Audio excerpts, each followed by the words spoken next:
Now, one thing to bear in mind when you're distorting, i.e. scaling or rotating objects around, is something called stroke scaling. Now, it does apply with free transform because you're scaling elements up and down. And let's say we have strokes applied around an object, okay, a border line that's a specific width.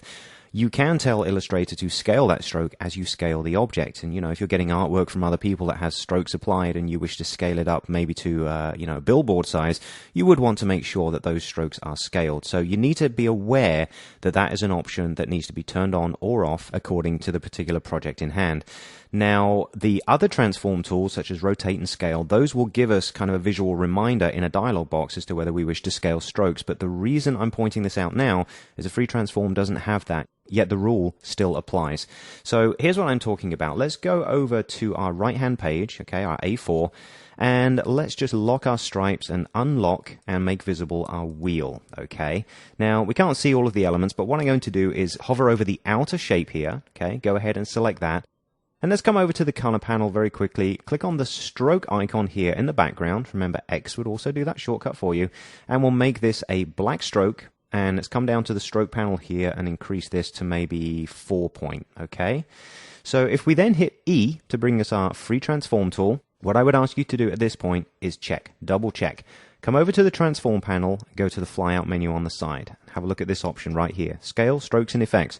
You may have that turned on. You may have turned it on inadvertently when you're playing around with the tools. It may be turned on by default. This is something you need to check every once in a while when you're doing free transform, okay? Because you don't want to start scaling things and realize that you have scaled strokes and didn't mean to, and vice versa. So in this case, if we leave it turned off, or if you have it turned on, go ahead and deselect that.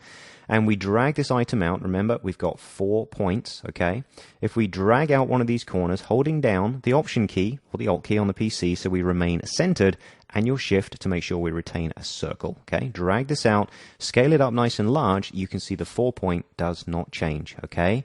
Undo that, go back a step. Let's go down and go into Transform and say, please do scale, strokes, and effects.